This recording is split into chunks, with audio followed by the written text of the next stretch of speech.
TikTok Shop's been on the agenda for the last year. Particularly, we've been doing Ecommerce for the last 2 years, and then prior to that, I did another year and a half with the brand as well. So saw TikTok go through its journey, as has Kenny and Daisy as well, who joined us today. But where I really want to focus our efforts is on how TikTok drives beyond just TikTok Shop. And I know we've got some amazing examples of where that has really happened very recently that we'll share with you with some real data points as well. So to kick things off, Kenny, it would be great to dive into where you see TikTok Shop and social commerce going over the next 12 to 18 months. And I saw your LinkedIn post and found it so interesting around Dr. Malaxin, so it would be great to dive into a bit more detail there as well. Sure. Great question. So I think short term for us as a business, we are heavily focused on the kind of brand building effects of TikTok Shop. I think anecdotally, we've had tons of merchants come up to us and say, hey, since I've launched on TikTok Shop, my retail sales have increased, my Amazon sales have increased, and we weren't able to kind of track that data kind of accurately. And so in the past kind of couple of months or so, we've been building solutions that are able to kind of track that data. And we now have solutions and are seeing some great returns. I think on average, we're seeing brands are getting a 3.2x incremental kind of increase on their ROI on shop. So let's say their shop revenue is 100K. Across other channels, when we look at their Amazon sales, their retail sales, that's closer to 600K as a generated channel. So that's been really impactful. And I think one other thing, I think we're going to pull up the stat, but that's been really interesting for me was last year, a big project of mine was around launching international brands in the UK, namely K-Beauty. We started off with a brand called Dr. Malaxin. I'm sure a couple of months ago, most people had never heard of this brand. They were doing significantly well in Korea, but wanted to expand internationally. And you can see, since they launched on Shop in the UK and the US, their actual organic search volumes on Google have gone from 0 to over 500,000 searches a month. So we can see there's a ton of impact there. And they've shared with us that they hardly spend anything on their Google paid performance. So it's all just organic from Shop. That's super interesting. And I had a look before this as well around the amount of creators that they have. I think it's something like 7,000 creators and 50,000 videos being posted in the last 30 days, new videos, which is just an insane amount of volume every day. And they jumped up to the number one spot alongside Medicube and P. Louise as well. So very, very quick growth, but it really shows the wider impact. I think one for you, Daisy, as well, in looking at the sort of omnichannel, but I guess one thing you saw was the impact of being approached by retailers, namely Boots, off the back of your work, primarily obviously on TikTok Shop. Would be great to hear a bit more about how you've seen the impact there as well.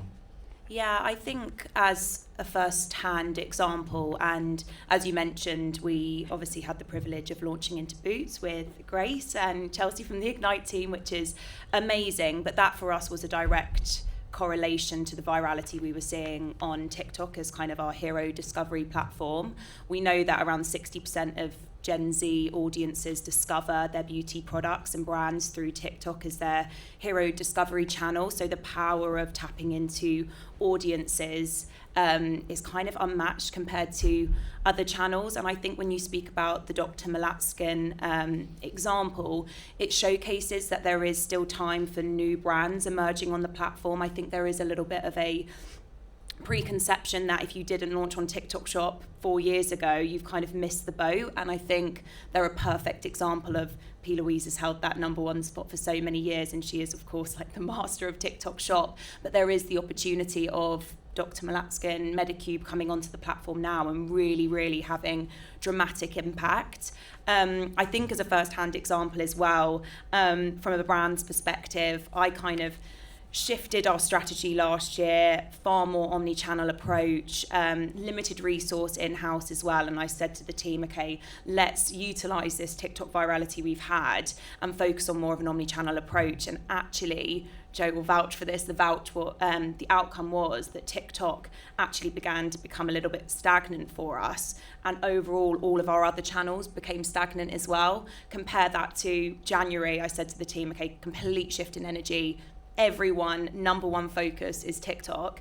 And as a result of that, we've now seen all of the other channels begin to grow and develop again. So it's exactly as you were saying, Kenny, that really utilising TikTok as that discovery centre point has really had broader kind of repercussions for the business as well. And you go live like every day as well, and obviously you have a wide creator community as well. Like how have you seen the platform change from like launching 2 years ago where it was quite quiet, it was quite easy to reach those creators? Like how do you engage with creators now? Yeah, I think it's interesting also hearing from Wonderskin previously. So our technically virality happened before TikTok Shop even launched. So I would see every time I posted a video, I would have to tag our website in the comments, and that would go viral, and our Shopify would boom. So as soon as TikTok Shop was launching as even a concept, I was like, this is an absolute no-brainer. I'm reducing the click-through to my website. I can capture these customers directly, and I know they're automatically engaged in the content that we're posting because the virality is there. Fast forward to today, we've got live shopping, we've got GMV max ads, and we've got the affiliate program as well. And I always think about TikTok in a kind of quadrant where you've got these kind of 4 key areas of the business. And interestingly enough for us, affiliate accounts for about 50% of our monthly revenue from TikTok. So it's a real kind of superpower within your TikTok strategy. And obviously you have to curate the relationships, but the work is essentially being done for you by the creators. As Wonderskin were mentioning, we have WhatsApp chats, and I send videos in personally to kind of our WhatsApp community on a weekly basis. And it's really the ability to have like such a direct connection with your consumer. And I think kind of the traditional D2C models really almost separated you from your customer, whereas for us, through live shopping, through affiliate, we're able to directly be in conversation with our customer in a much more kind of authentic and personal way. So definitely I would say that affiliate model alongside kind of the live strategy for us is where we've been able to really kind of capitalize within the TikTok platform. Yeah, definitely. And we've got Flora here as well, which I think is always really important. I watched a panel a few months ago, and there was many creators on there, and it was so interesting to get your perspective, because we talk about the likes of the AI platforms that can reach creators, and we have creators that we hire internally as well, and I've seen those messages that you get through, and it's pretty crazy and not very personalized. What's important to you when brands are reaching out to you? Like, what do you look for when you're deciding who to create content for? Because I imagine you can't create 50 pieces of content a day. Mm-hmm. So for me, authenticity is massive. So if a brand reaches out to me and I know my audience would be able to tell straight away, Flora wouldn't use this, it's not something that I can buy into, because even creating the ad won't feel natural. So it's very important to me that it's a brand that I would use. And a lot of my content, I do a lot of like vlogs and more chatty content. So I feel what I've built is a very strong community amongst my audience. So they actually know me very well. So if a brand comes and it just wouldn't fit into my natural lifestyle, it's not really something that I would go for. I think the brief is also so important. We've moved away from, like, I'm a millennial, so I used to find out about products in school from my friends. They'll be like, oh, go and try this new product. Whereas now, we're the people that are taking the products to these people. Gen Z rely on us to bring the products to them. So if a brief feels very rigid, they're not going to buy into that. So I think the brief is so important. And to all the brands in the room, anyone that's dealing with the brief side, I think it's so important to start letting your creators be authentic, because that's the reason why you pick that creator, right? So yeah. And in terms of obviously briefing, connection, etc., do you find, like, I know Daisy, for example, like you do in-person events and try and connect deeper. Like, do you find that valuable? And can you talk a bit about that as well? Absolutely. So are you talking event side in terms of with our community, or event side with the brands? Brands, but go for both. Why Yeah. not? So yes, I love attending brand events, because I always say that I feel like I'm better in person. So a lot of the time when brands contact me, they will be speaking to my agent. Whereas when I get to go to these brand events, I'm able to actually meet the PR person. We're able to connect. We're able to share what blush we're wearing. And often for women, that really helps in building that kind of relationship. So I love attending those kind of events and being with the brands in person.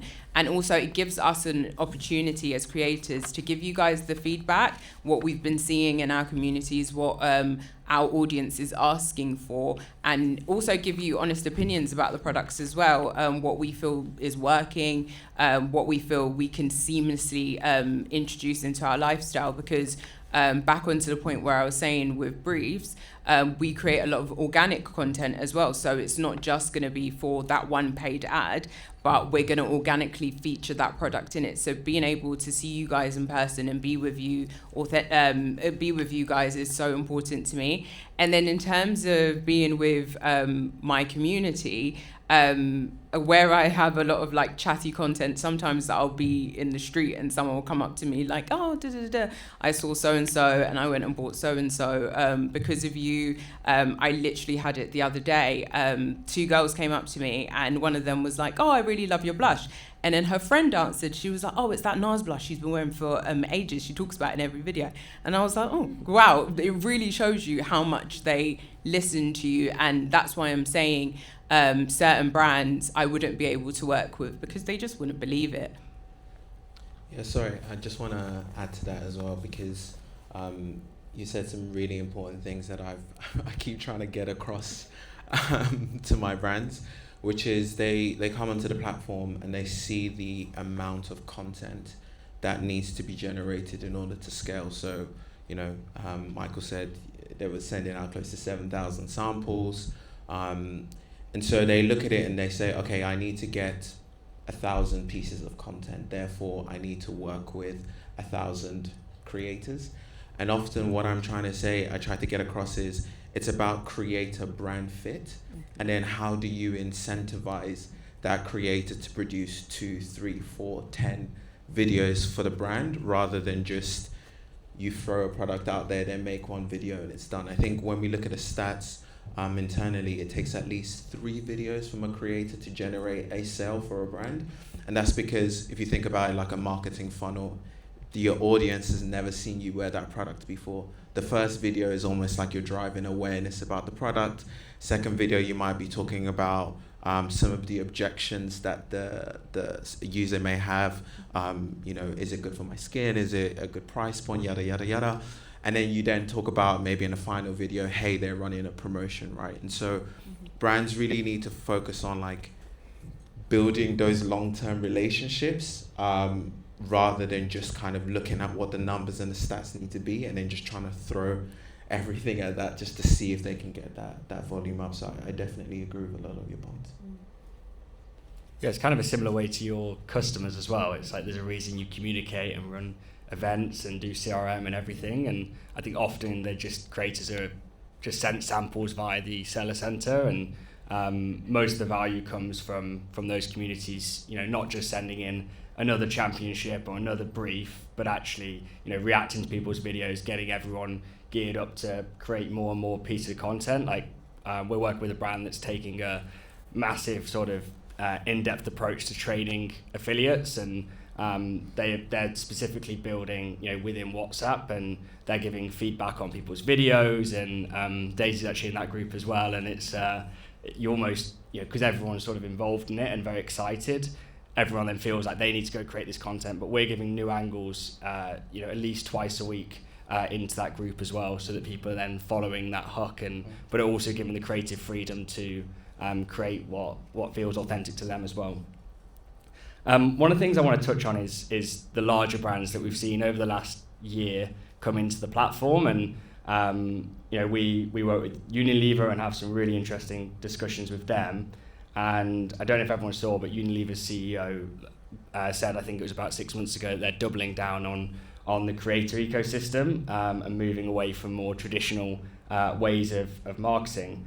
So Kenny, it would be great to get your point on this. Obviously, you work closely with a lot of these brands.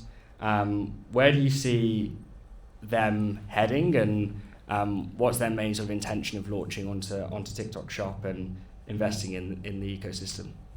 Sure. So this kind of goes to your first question where you said kind of what's the future and kind of how things have changed. I remember when I joined Shop a couple of years back, and it was really kind of more, say, mom and pop startup founders, pushing on Shop. We've seen a massive change this year where a lot of the Unilevers, Estee Lauder, L'Oreal's, all of those guys are now jumping on platform. And for a lot of these kind of larger brands, they're not looking at Shop as necessarily a revenue channel. I had a conversation with, a massive retailer, and we were talking about, what the numbers look like for them on Shop. And they said, if Shop does 15 million this year for us, that's still 1% of our revenue. So, I'm not in here just for the revenue aspect. What I am looking for is how do I grow my share of voice? How do I drive kind of awareness about my brand? How do I connect more with my customers where they're shopping? So a lot of brands, some of these larger brands came onto TikTok just kind of as a launch platform, right? I've got a new product to launch. I'm going to do a big, massive campaign on TikTok Shop, and then I'm going to shut it down and move on. They realize that the platform rewards kind of momentum and consistency, and now they're staying on the platform a lot longer. So a great example of this is one we recently did where we had a launch with Mac, and they looked at Shop as a way to kind of reinvigorate the brand. They went all in on Shop. They started training their staff on how to do live streams. We did a massive live for them at their store in Carnaby Street. We worked with thousands of affiliates, and that was incredibly successful. I think they had the largest beauty launch on Shop since Shop started. Another example of this is The Ordinary, who have a fantastic partner for us, and they've launched multiple products, multiple super brand days and multiple super brand weeks, and been able to ship hundreds of thousands of new products on the platform. So a lot of the brands are leveraging the platform not just for the revenue aspect on Shop, but really what does that do for the overall kind of brand, and how do they connect with their customers where they're currently shopping right now. Yeah, definitely. Someone asked before about the team you'd set up. I think one of the best partners we've worked with, I'm actually with them later today as well, with L'Oreal, and they have a full social commerce team, and they've activated I think 6 brands now on Shop, and they're activating L'Oreal Luxe and everything else as well. But they're completely doubling down on the platform. I know they've just built their own studios in their HQ as well, which is super exciting. What's your perspective on seeing these brands and the best setups? How should a brand set up their team internally? I completely agree with Michael's recommendation, which is, and I said this at a previous event, but I want to preface it, which is Shop is a super heavy lift. The amount of creators you need to work with, and if you want to do live stream and all of that fun stuff, and you either need amazing founders such as yourself who are all in on Shop and kind of set the team around that, And even then, you still need, support on live stream content, all of that fun stuff.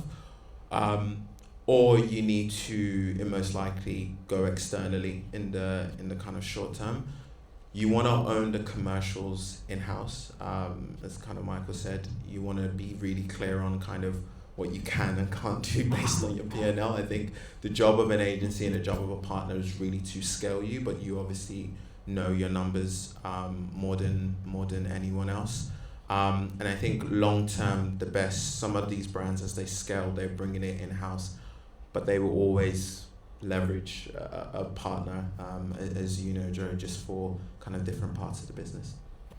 Yeah, definitely. I think we've spoken a lot about the halo effect and that TikTok doesn't need to drive profit, but it'd be great to hear from you, Daisy, whether, I know this wasn't on the brief, but whether TikTok Shop can be a channel that brands can be profitable on and run as a channel if there's people in the room that aren't driving huge in retail or other channels and are not going to see as much of a halo effect with their budgets necessarily. Yeah, full transparency, like TikTok and TikTok Shop in particular have really driven the business forward, to be honest, almost catapulted it forward in a profitable way. I think lots of brands utilise TikTok now for that kind of halo effect and more awareness and growth. But for us, it's been from the get-go a profitable, very profitable channel, and it takes up a lot of our spend, but we do that because it is the most profitable way for us to scale. I don't know about other people in the room, but Meta's a challenging place at the moment for us, whereas we've kind of got that kind of predictability almost with TikTok now. And I do think for lots of brands who may be scared that space might be eaten up now by the larger brands, e.g. your L'Oreal's, actually for us we're seeing that as an opportunity to build more authenticity and trust on the platform. I think probably 2 years ago, lots of people wouldn't trust shopping on TikTok Shop, whereas now when you're seeing these big players kind of enter the space, you're thinking actually I can shop and trust that this product's going to arrive safely at my doorstep. So for us it's about really kind of harnessing that, doubling down on it. And I think when it comes to the live selling as well, that's a real unique opportunity to build even more authentic connection with your consumer and potential customer as well. We use almost our TikTok lives as kind of a hotspot or chat spot for potential customers, loyal customers. If anyone has any pain points, unsure of what products to trial, you've got a real live person there recommending that in the room who really knows the products truly well. And I know in the space we still have kind of Boots as those number one market leaders in beauty, followed by TikTok Shop, and that really shows the power of that in-person opportunity is still really, really valuable to a consumer. So if you can still bring that in an authentic way through an e-commerce channel, I think it's super powerful for brands in the room who aren't maybe leveraging it yet. Yeah, no, amazing. And Flora, how do you think your role is going to change as the platform matures over the next 18 months? So I think the role of the creator has changed massively since I started being a creator probably like 3-4 years ago. So I think the audience has moved away from following a creator just because they think she's gorgeous, and it's now led more by lifestyle. I find that people are growing their communities because say, for example, someone sees something about them that they see in themselves, or they see them as aspirational in a way. That's how people are growing those communities. So it's moved away from that almost like subject based. So you used to go to someone just because they did skincare, but now you're going to someone because, oh, she's got amazing skin, but also she's got a very serious job and I'm quite interested in that. So yeah, I'm going to follow her, I'm going to comment, all of that stuff. So I think for creators, it's moving more down that path of really creating that community and building that trust.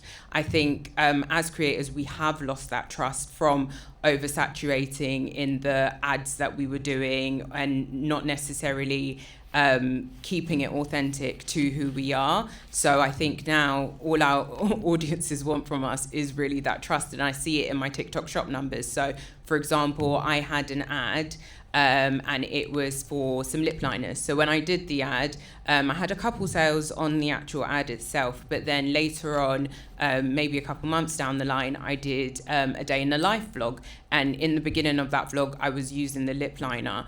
Those sales went like that. And I didn't speak once about the lip liner. I simply just used it and went about my day. But I think through them actually seeing me use something and seeing how it wore across my day, that was like, yeah, I'm sold on that, rather than me actually coming and doing an ad. And, I'd love to say that was strategy, but I was just using the lip liner and it worked. Brilliant. So we've got some time for questions. And I know Kenny as well has got, let me just skip. There's also a QR code as well. I don't know if Kenny, you want to touch on that? Yeah, I think you just need to scan this QR code if you are interested in shop, and then someone from my team will connect with you.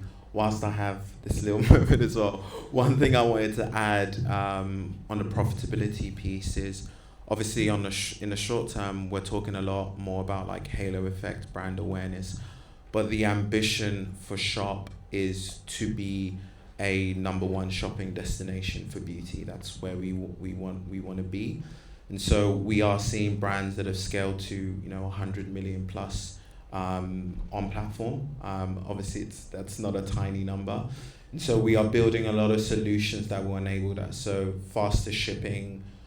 We just launched subscribe and save, so subscriptions on the platform. We now have a CRM function. So short term, yes, halo effect, all of that stuff is great. Long term, we want to be, the number one shopping destination long term. So it is a channel you can build profitably, not saying it isn't. It's just kind of understanding what your commercial needs are. Brilliant. Should we do questions? Any questions?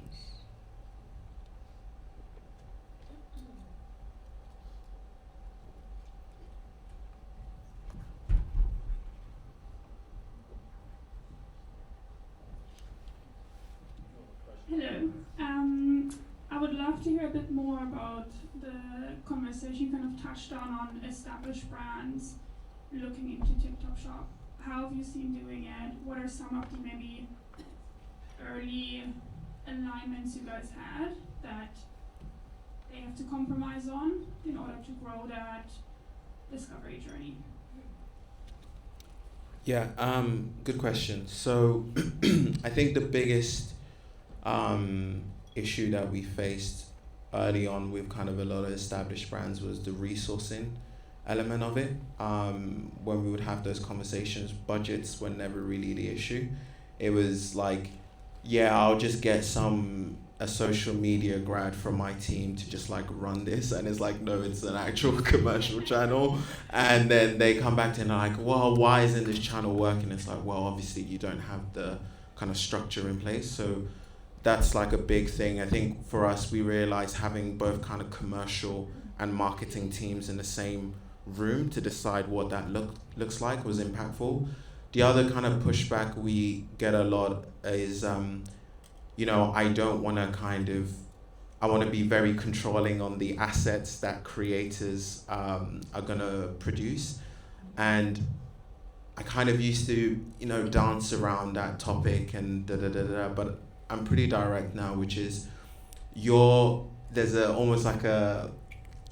trying to dictate how somebody perceives the product, when in reality, this is how they are using it in their daily lives. And you cannot foresee kind of all of the different variations, messaging that people are talking about. When I'm talking to my friend and I'm saying, I recommend this, perfume. Those are just the conversations that are happening on Shop. The only difference is it's on video, right? And so you have to be comfortable with the fact that those conversations are happening. Except now you can actually build a relationship with those people who are having those conversations about your brand already.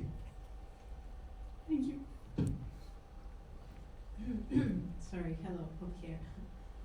Marisol from L'Oreal. Apologies for my voice as well. Very cool question. Considering obviously the very gradual yet still crucial shift towards agentic commerce and TikTok Shop playing in that space, is there anything TikTok is doing to, I guess, like address that, and also something in the pipeline to potentially incorporate it as well? Yes, there is, but I can't tell you details, unfortunately. Hi. When do you foresee luxury brands entering TikTok? This year. So this is a big push for us. We're actually working on a premium category, specifically on shop. So what will happen is if anyone goes to the shop tab, you'll be able to see a tab dedicated just to premium brands. And so we want to start pushing traffic to those products. So we're in conversations with a few partners. Obviously Joe's kind of mentioned one, but the expectation is that should be fully operational, hopefully Q3.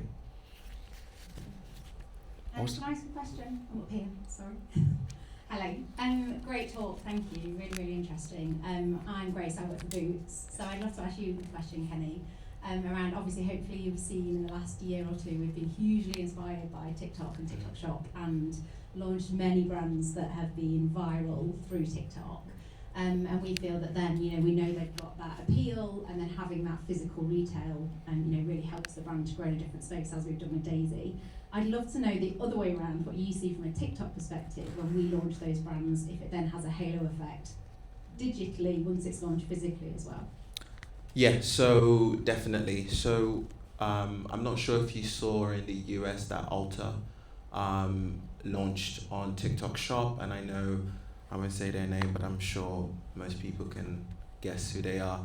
Another kind of major beauty retailer is looking to launch on Shop. And the reason, one of the big things they communicated with us is they see Shop as a great way to launch kind of newer brands in market and generate a ton of interest, i.e. back into their retail stores. And so they see this as like a massive opportunity. And I know from the Ulta side of things, they've already seen some really strong positive impact. So for us, that is definitely something that we're keen to work on. And I'm keen to kind of work with some of our partners to actually track that attribution of, hey, they've launched on Shop, what does that actually then do to their retail sales for the brand as well?